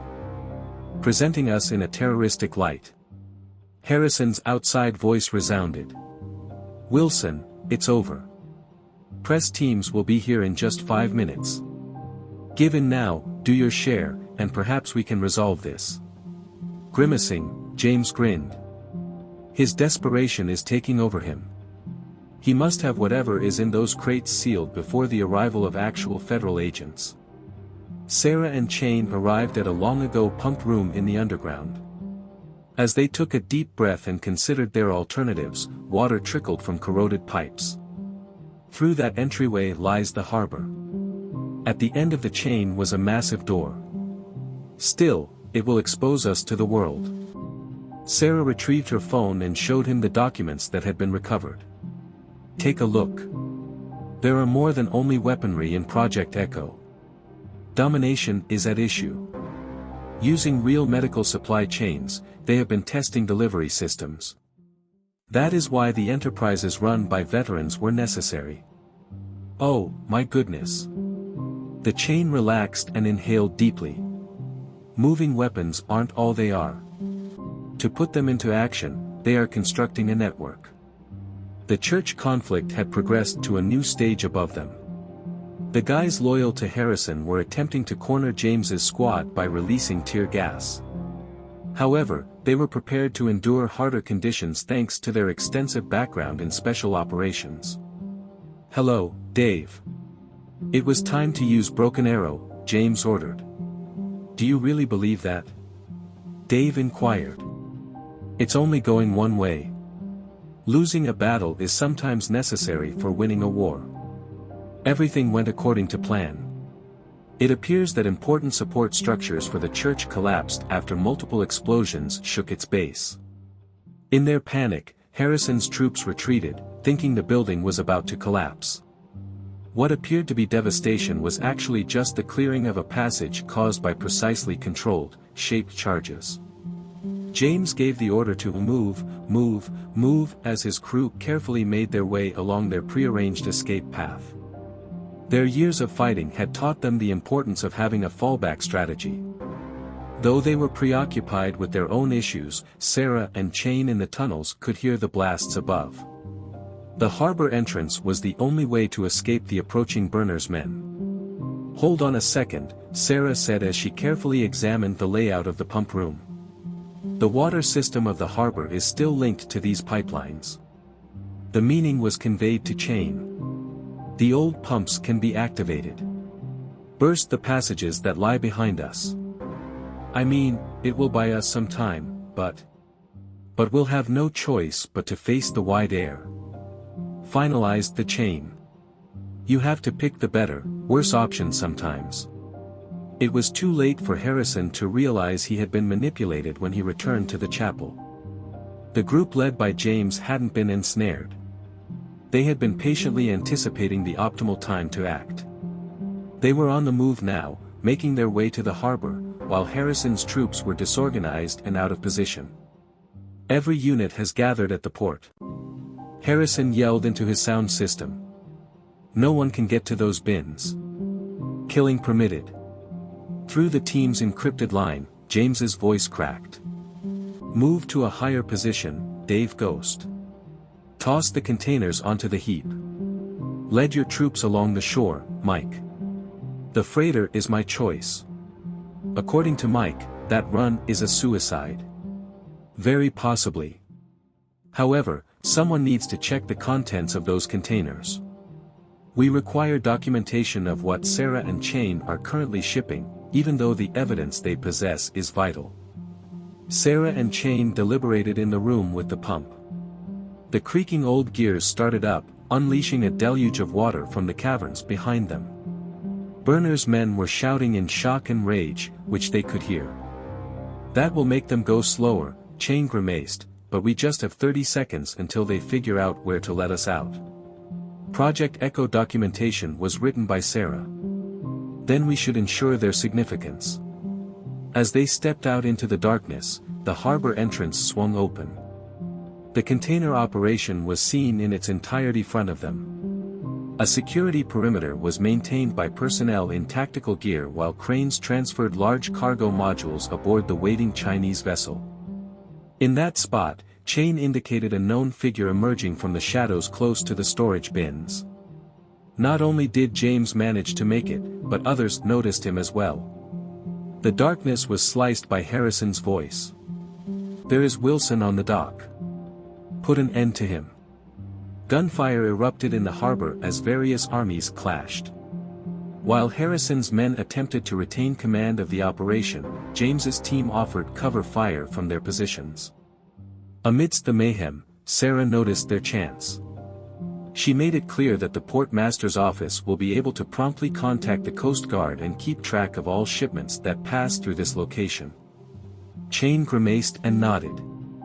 "I can help you get there." The container staging area was close to the vessel when James arrived. As he looked over the shipment labels, he could hear the menacing hum of the refrigerated units. Despite appearances, the medical goods sent for research centers were not what they seemed to be. As Mike spoke over his headset, his voice cracked, reaching James. While Berners' squad has just emerged from the tunnels, Sarah and Chain are making their way toward the harbor master's office. Their predicament is plainly visible. With various teams navigating the container yard in pursuit of their respective goals, the night had descended into a tangled web of fighting. Additionally, there may be proof of a plot atop that vessel that might alter the course of events. James had already decided. Dave and Ghost cover Sarah and Shane with shifting fire. Mike, lead your troops along the eastern side. I'm about to offer Harrison a major cause for concern. Skillfully, he attached charges to the refrigeration units of 3 different containers. Too little to burst their bubbles. There was enough to stop the cooling systems, but he couldn't risk releasing whatever was within. Your biological weapons will not last even a minute without the right temperature control, he said into the darkness. Are you considering a change in attitude? The consequences finally hit home, and the shooting sputtered to a stop. The entire package had been transformed into a ticking time bomb by James. The true dilemma was, who would crumble first? As Harrison tried to make sense of James's threat, the harbor went silent. With their temperature meters now connected to explosive charges, the refrigeration machines buzzed menacingly. If something went wrong, millions of dollars worth of biological weapons would be for nothing. Perhaps even worse, develop an unstable personality. Harrison's words echoed around the container yard, signaling that you are bluffing. Introducing biological agents into a port that is open to the public is an unacceptable risk. The charges are designed to disable, not destroy, James reaffirmed. However, when containment attempts fail, you are aware of the outcome for designed viruses. When will your Chinese buyers realize their expensive shipment is useless?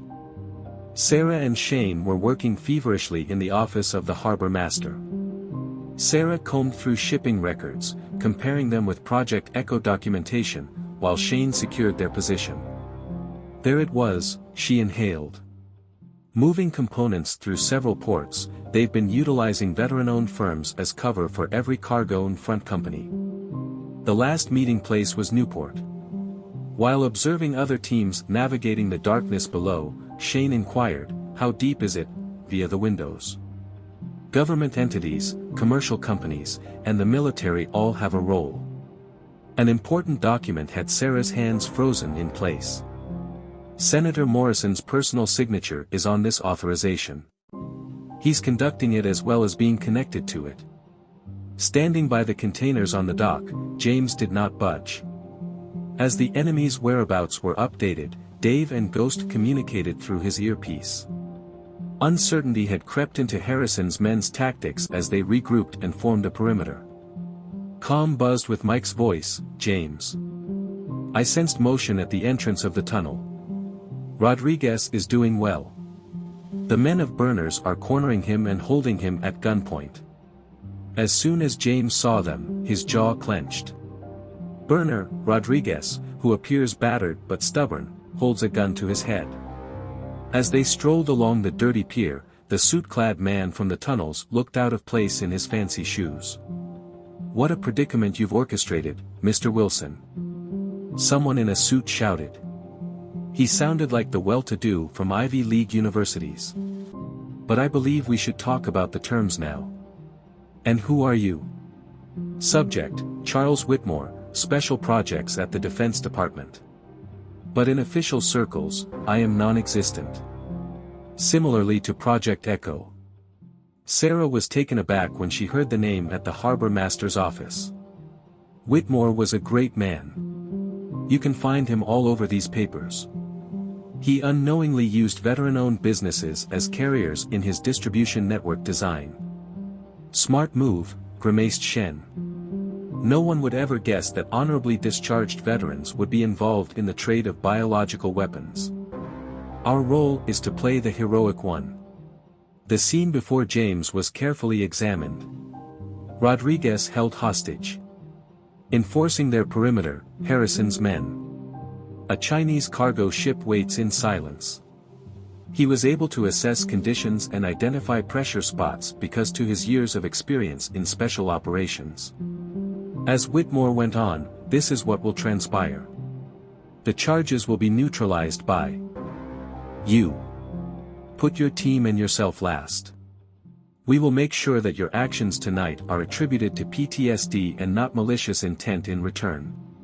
Considering your military past, it is reasonable, though unfortunate. Additionally, what happens if I decline? Then we'll storm your position, have Rodriguez executed, and then put the blame on irrational, long-time fanatics. Already, that storyline is being spun by the media. In the stillness, Dave's voice floated. Sarah was able to get through to James, who is 15 minutes away from the Coast Guard. Won't be relevant, Mike chimed in. They will have cleared the area by that point. This group has perfected the art of erasing evidence. James's thoughts were racing with possibilities. His sole means of negotiating were the charges on the containers, but even those were only temporary. There would be no problem for Whitmore's men in regaining command once the Coast Guard showed up. "Whitmore, I need you to tell me something," James cried out. "So, how does one go to sleep each night? Claiming veterans as a shield to transfer weapons with the potential to murder millions?" Whitmore responded with a chill, "I sleep fine. Simply put, I comprehend things that you, a man, will never be able to. Following rules does not give you that kind of power. Being aware of which ones to shatter is the key. Such as selling bioweapons to our enemy in violation of the guidelines. Anybody? Rivals?" Whitmore chuckled. "These weapons were made by us. We manage how they are distributed. We closely watch each and every sale. Each purchaser observed. This isn't about making money. Control is the key. Ideal bargaining chip for any country that fears losing ground to the United States in the global arena." Sarah hurriedly transferred files to her phone while she was in the harbor master's office. "He's coming clean about everything. He is on file with us." "Yeah." Jane's tone was somber. "Assuming we make it this far, we must inform someone." A critical juncture had been reached. It was palpable to James. That critical juncture of a battle when the outcome is completely unpredictable. His radio was keyed. "Hello, Dave. I am signaling. Rodriguez held captive by the target burner and his henchmen. Keep your speed up, Mike." "What's going on?" Mike inquired. Changing the rules is sometimes the only option for victory. James became angry and shouted. "Whitmore, I have one final query. Is Senator Morrison aware that you're indirectly profiting from the sale of these weapons?" The question struck like a punch to the body. Whitmore's poise wavered for just an instant, and that was all it took. Uncertainty was visible on Harrison's face as he abruptly turned to face his superior. "He disproves." With Whitmore's outburst, doubt was now a factor. "Do I?" "Please, Harrison, look at your phone. The evidence of Whitmore's private accounts was just delivered to you by my team. Some people have made a lot of money off of Project Echo." With a growing scowl on his face, Harrison retrieved his phone and began reading. As they sensed their commander's uncertainty, the impeccable military discipline of his soldiers faltered. "Excuse me." A member of Harrison's squad raised his voice. "It will be 5 minutes before they reach their destination, according to Coast Guard radio talk." The tension finally broke. As Whitmore saw his meticulously planned scheme fall apart, his face twisted in anger. It was his instruction to eliminate each and every one of them. Right now. However, he was no longer in charge. Despite his allegiance to a corrupt supervisor, Harrison's training took precedence. He ordered his soldiers to fall back. No one shoots. Something new sprang into disorder that night. When Burner saw that everything was falling apart, he attempted to pull Rodriguez toward a way out. His soldiers were defeated before they could even take 3 steps, thanks to the pinpoint rounds fired by Dave and Ghost. As Whitmore turned to flee, he saw Mike, brandishing his iron wolves, who stood in his way. As several laser sights illuminated his chest, the man in the suit froze as he groped for a concealed weapon. "War veterans," James murmured softly as he drew near with his weapon drawn, "comprehend the concept of loyalty. Not to authority figures or wealth, but to one another. In defense of the ideals for which we battled. Coast Guard sirens were heard far away. However, the true triumph had already been achieved. Standing on a chain, Sarah came from the harbor master's office, clutching papers that would reveal all. Rodriguez was at liberty and prepared to give testimony regarding his findings. Above all else, a band of veterans had regained their sense of self. James gave the order to secure the crates. The only way out of this mess, Harrison, is for you to start telling the Coast Guard what's happening. Grizzled, the colonel nodded and gave the signal for his men to fall back. Initial duty was that of troops. When it came time to choose a side in the war, they were clear. James observed Sarah gathering the evidence that would expose Project Echo as the sun rose over Newport Harbor. The bloodshed of the night had over, but the fight for restitution and fair treatment had only just begun. The most important thing is not always to win battles, but rather to have your identity in mind. Federal agents, interviews, and secret briefings filled the subsequent 48 hours.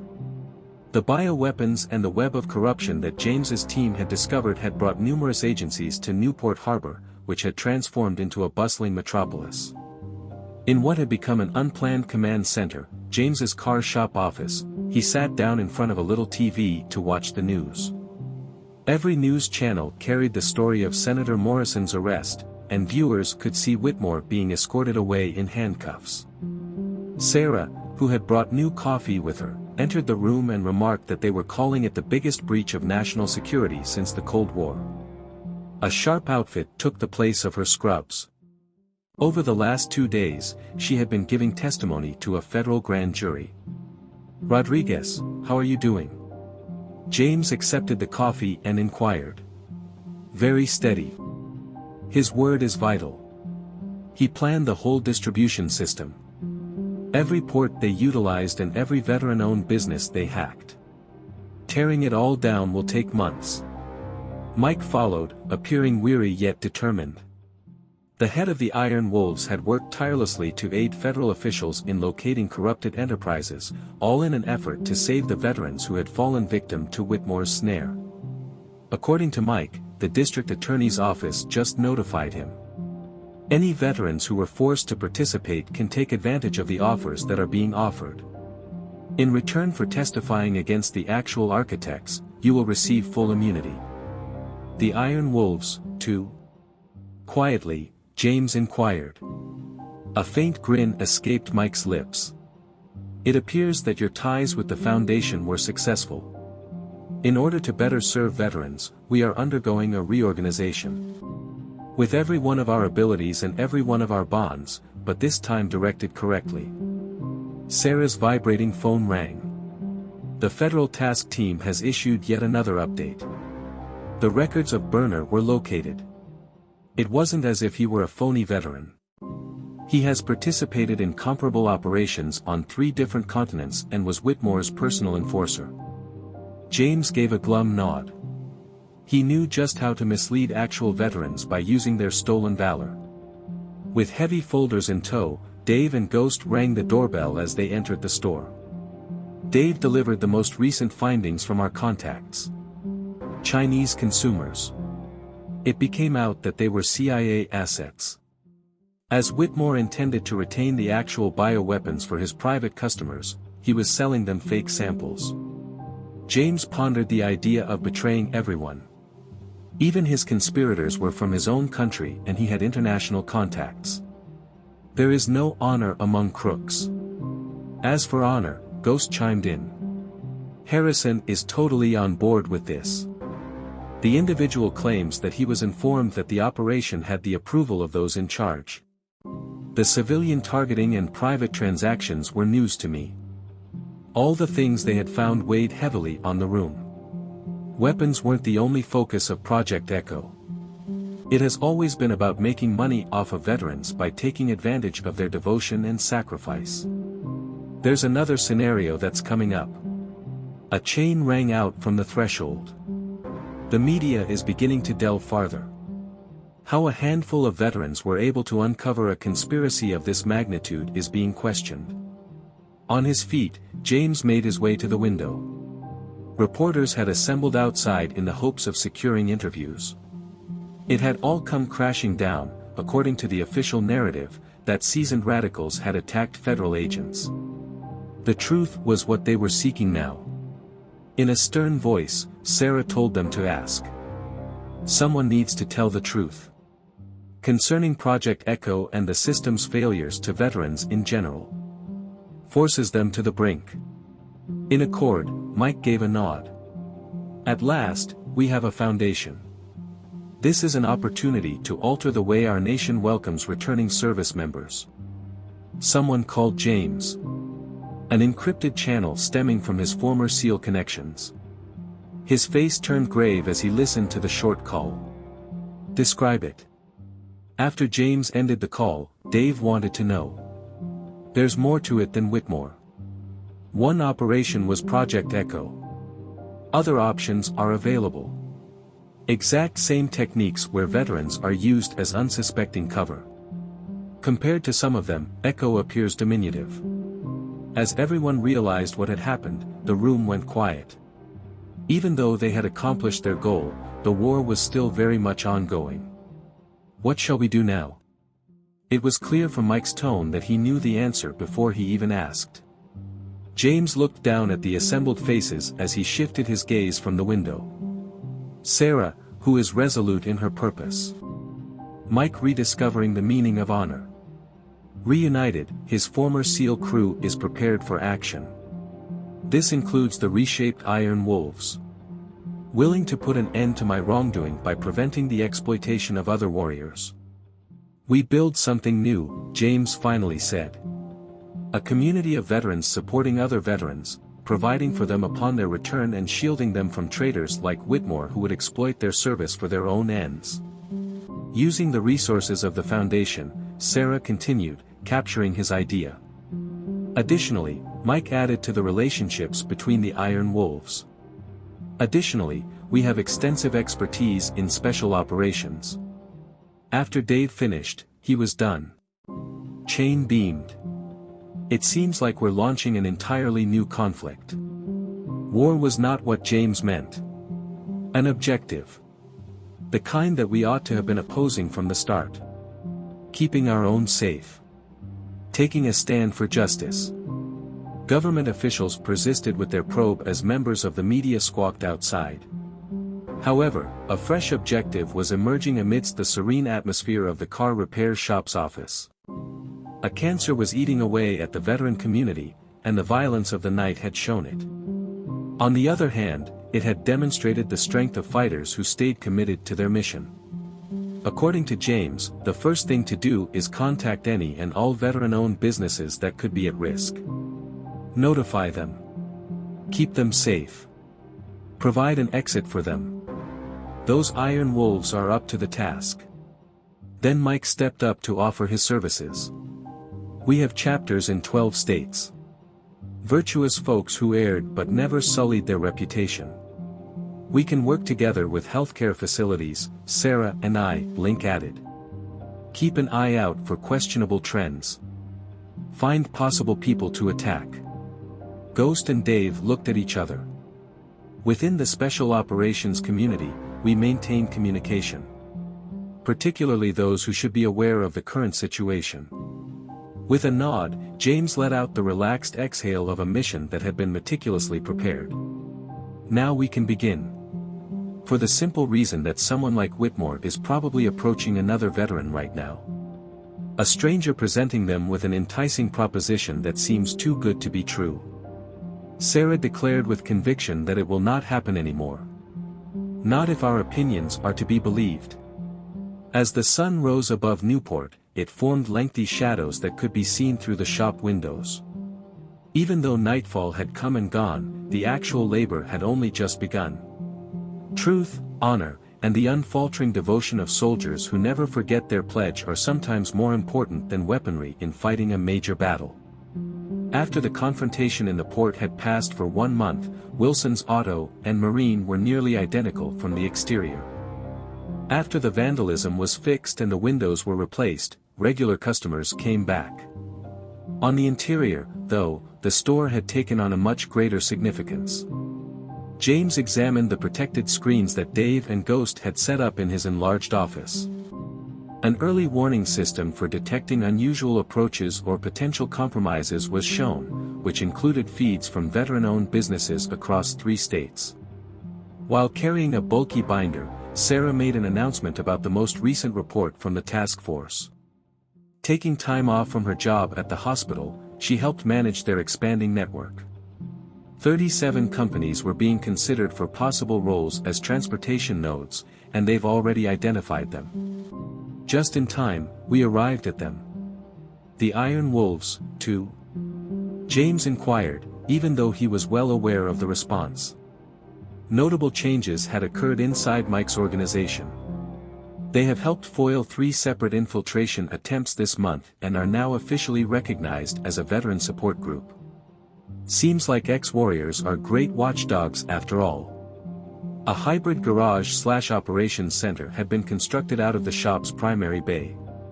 Normal vehicles were coming in for repairs, but behind the scenes, important work was still going on. In one part, Mike and his core group coordinated with chapters of Iron Wolves all throughout the nation. "Have you have anything?" With a tablet in hand, Mike approached and shouted out. Unusual behavior at an Oregon trucking company was detected by pattern matching software. Exclusive shipping contracts with substantial financial incentives were recently offered to veteran-owned businesses. Investigating the facts, James made a mental note that Whitmore had employed the same strategy. "Tell me who approached." "Taking care of it." "Now listen up. I had 3 buddies in the same unit as the owner of the company, who is also a former Force Recon. Right now, they're contacting through reliable means." Rodriguez walked in, and the door chimed. Even though his wounds had healed, he proceeded with caution. His testimony had helped expose Project Echo, and he had now become an essential cog in their machine. Rodriguez said that Senator Morrison was rolled over by his accomplices. From this point all the way to Singapore, there is a web of shell firms, 3 additional lawmakers, and 2 defense contractors. Now the FBI is focusing on them. Nodding, James's demeanor betrayed his continued unease. Finally, Whitmore. His private accounts contradict his continued claims that he was acting in accordance with secret orders. There are several intriguing stops along the way to the money trail. Sarah displayed more information on the primary screen. Pay attention to this scheme. The same pattern emerges in every corrupted operation or compromised firm. Get in touch with the veterans using the proper means. Help them overcome their challenges. Keep praying for their will to serve. Recalling the manipulation of the blades, Mike furiously added. Use their allegiance to your detriment. After their most recent reconnaissance, Dave and Ghost returned to find the back door of the shop open. Before any danger could develop, they had been monitoring suspicious activity near veteran-owned businesses in the area. Dave mentioned that he made 3 additional attempts this week. Rebuilding their network is becoming an increasingly urgent matter for them. Unfortunately, our alert system is operational. Veterans are communicating with one another and exchanging knowledge. The base, though. What about me? James inquired. Developing power. Additional means, more relationships.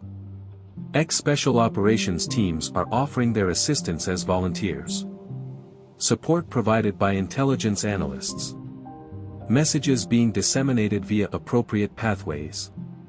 The next person to arrive was Chain, who brought news updates from their health monitoring system. Executives at 4 different states' hospitals have reported unethical behavior. Someone is likely seeking leverage by attempting to undermine the healthcare records of veterans. Sarah declared with conviction that it will not happen anymore. We have secured connectivity between facilities and monitoring systems set up. What they can't access, they can't abuse. James approached the wall displaying photographs of their expanding network. Collaborating are reformed Iron Wolves chapters, seasoned company owners, doctors, and operators. An altercation that began in a little car repair shop had blossomed into something significant. They will give it another shot, he whispered. Distinct terms, distinct approaches. Nonetheless, the end objective remains the same. By hiding behind veterans, they carry out their missions. Give them a go, Mike said with a stern tone. Everything is set. Now that we know what to search for, we can defend ourselves. The main phone at the store rang. Just another seasoned entrepreneur looking for some guidance. Detected and prevented yet another attempt at exploitation. For them, this represented a fresh start in terms of purpose and service. Ghost received an encrypted message on his secure phone. Our contacts confirmed with James. The other three procedures are development and echo. Same tactic of employing veteran companies as a front, only different weaponry. For what location? James inquired, even though he was aware the response would be nuanced. In an effort to remain undetected, they are dispersed all throughout. The fact that we have eyes everywhere was also a surprise to them. Sarah carefully observed the expanding network of links displayed on their primary screen. Just like you said, illuminating a problem isn't always the answer when faced with darkness. Put an end to their ability to hide. Rodriguez gave a knowing nod. We caution every veteran, defend every company, and expose every operation. What this does is weaken their network. Draws them out into the light. As the crew persisted with their task, the windows of the shop let in the afternoon sun, which cast lengthy shadows. A vital struggle was taking on behind the scenes of the regular maintenance and repairs, but the regular customers never suspected a thing. While coordinating with faraway Iron Wolves chapters, Mike halted. Do you know what true triumph looks like? It's more than merely halting their activities. It's a way to reassure veterans that they are supported by their fellow service members. And demonstrating to them that there is an improved method of serving, chain adding, and protecting instead of being exploited by them. Another alarm sounded on James's phone, this time it was from a Texas shipping company that was owned by veterans and had reported suspicious approaches. They were now prepared to resume the fight. With their newfound network based on mutual respect and honesty rather than greed, they were finally independent. Communicate via the network, he instructed. Rapid deployment of support staff, comprehensive security protocol. These individuals will not cause us to lose any more veterans. Considering how much progress his team had made in the previous month, James pondered how to put into action the protocol they had refined. Starting with an erroneous assumption leading to an altercation, a group of veterans around the country are now standing up for one another.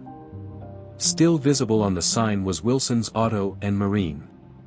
However, on the inside, a much more crucial task was being executed. For the dignity and well-being of veterans fighting a new kind of war alongside one another. James watched the sunrise over Newport from Wilson's Auto and Marine, 6 months after Project Echo was uncovered. Although the old sign continued to squeak in the early morning wind, other than that, nothing had changed. His focus was captured by the rumble of motorbikes drawing near. No longer a danger. In town, the Iron Wolves were now a common and appreciated sight. A small convoy led by Mike arrived, their leather vests now sporting a fresh patch. Protecting veterans from other veterans. Mike said dismounting, in the morning report. Last night, we blocked 3 additional efforts to compromise long-standing companies. Strong network performance. The morning briefing had already begun inside the shop. Sarah, who is still juggling her responsibilities as a nurse and an employee, was informing the staff of their most recent successes. Trial for Senator Morrison will begin next week. The federal prosecutors have all the evidence they need, she stated. The operation is collapsing due to the evidence we collected and Rodriguez's testimony. Whitmore, are you on board? Chain inquired as he was at his post. Dave came in with new insight, singing like a bird, and reported it. The man is attempting to save himself by disclosing all of his operations. It appears that Project Echo was merely the beginning. Something new had emerged at the car repair company. A sanctuary that doubles as an operations center and a garage. Veterans flocked from all over the nation, some extending assistance and others requesting it. Reclaimed and repurposed was the spirit of brotherhood that had been corrupted for profit once. The most recent figures, Ghost announced, bringing up information on the main screen. 250 veteran-owned companies safeguarded. 32 infiltration attempts were thwarted. 17 corrupt government officials brought to light.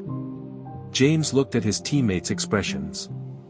The steadfast commitment of Sarah restored dignity to Mike. Rodriguez's unassuming resolve. An innocent altercation in a tiny town car repair shop had changed them all. Got anything intriguing to share? Rodriguez made the announcement as he reviewed the encrypted messages. Do you recall the fake samples that Whitmore offered to CIA assets? Not everyone was stupid. Sending some to private customers, some were genuine. They are now being monitored by agencies. Where is it? What about me? James inquired. Different locations. The Middle East, Africa, and Australasia. Allow me to explain. Each location is linked to companies that are owned by veterans. They are exploiting our people globally, not only in this area. Mike's face became more angular. Then we visit all the places. Chapters of the Iron Wolves are currently present in 4 nations. Everyone changed. A whole team committed to the goal. We can get in touch. Commence the process of constructing global networks. A fresh batch of files was brought up by Sarah. There is already cross-border coordination among medical facilities. Secure channels and reliable contacts are at our disposal. They discover the entire network waiting for them when they attempt to breach a single site. The business was bathed in early sunlight as other team members showed up. Members of the medical community, former members of special operations teams, and intelligence analysts all came together for one reason. The car repair shop has taken on significant symbolic meaning. Heroes taking control of their own fate. Last news from the Foundation, according to Dave. Money is safe, therefore it can expand. In order to assist veterans in recognizing and avoiding efforts at manipulation, we are launching training programs to safeguard their enterprises. The Iron Wolves, too? James turned to Mike and asked. Modified every aspect. The pride in Mike's voice was palpable when he responded. Every chapter has transformed from an outlaw to a protector, and we've always used our skills for protection rather than intimidation. We have even secured the proper kind of federal contracts, with complete control. An alarm had been sent to Chain's PC. Have progress on the West Coast. Someone attempting to set up a new transportation system with trucking companies owned by veterans. James gave the order to deploy the response team. Notify our worldwide connections and adhere to the whole protection protocol. Should this not work, they may attempt to move operations abroad. The store's phone went off. Just another seasoned entrepreneur looking for some pointers. We were able to foil yet another effort at exploitation in its tracks. Their new standard of service was this. What struck a chord with me, you know. As he studied the expanding network diagram, Rodriguez said softly. It was a very lonely feeling when I initially learned of their actions.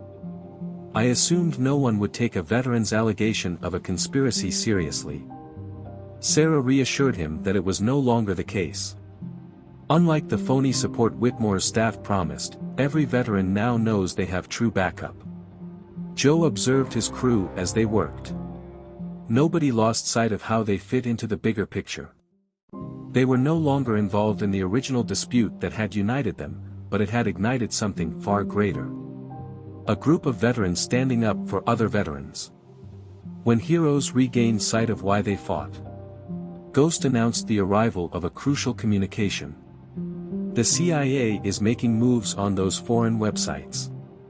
They're asking for our network's assistance in safeguarding established companies that could be targeted. James gave the signal to send message via the channels. Satisfactory collaboration, but only under our conditions. Our own are safeguarded.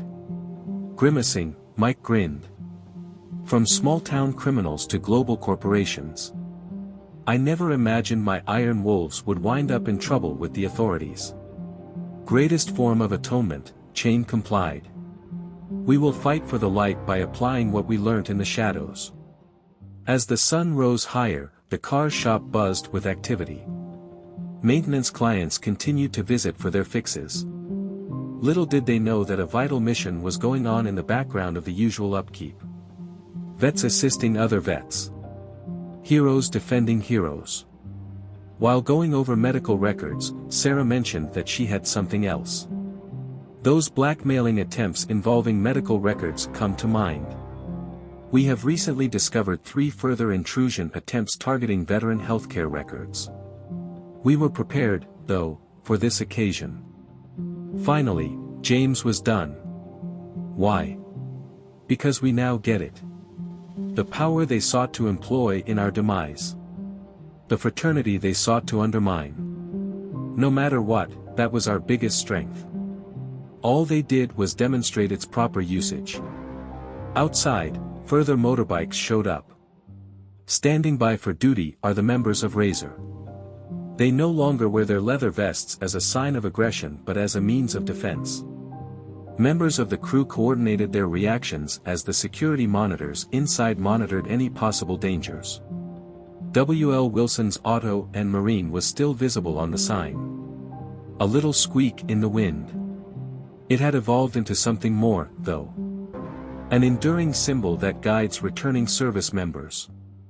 As a cautionary tale for individuals who would take advantage of them. Plus, it's a good reminder that turning foes into allies isn't always the best strategy. From its humble beginnings as thugs taunting a nearby mechanic, something formidable had grown. An honorable network. A protective mission. A newfound brotherhood. The conflict had not ended. Now, though, they were taking a moral stance. All at once. Meanwhile, a little car repair shop persisted in its operations in Newport, Maine. Taking care of engines, safeguarding veterans, and reassuring soldiers that they may yet have more service to provide. 2 more noteworthy tales will be shown to you shortly. You should not pass up these opportunities if this one was successful. Take a look at them with a simple click. Disclaimer. This channel stands against all forms of intolerance, discrimination, racism, and violations of human rights. The stories shared here are original creations, developed to encourage reflection, understanding, and constructive dialogue. All content is produced with a commitment to respecting diversity and honoring human dignity.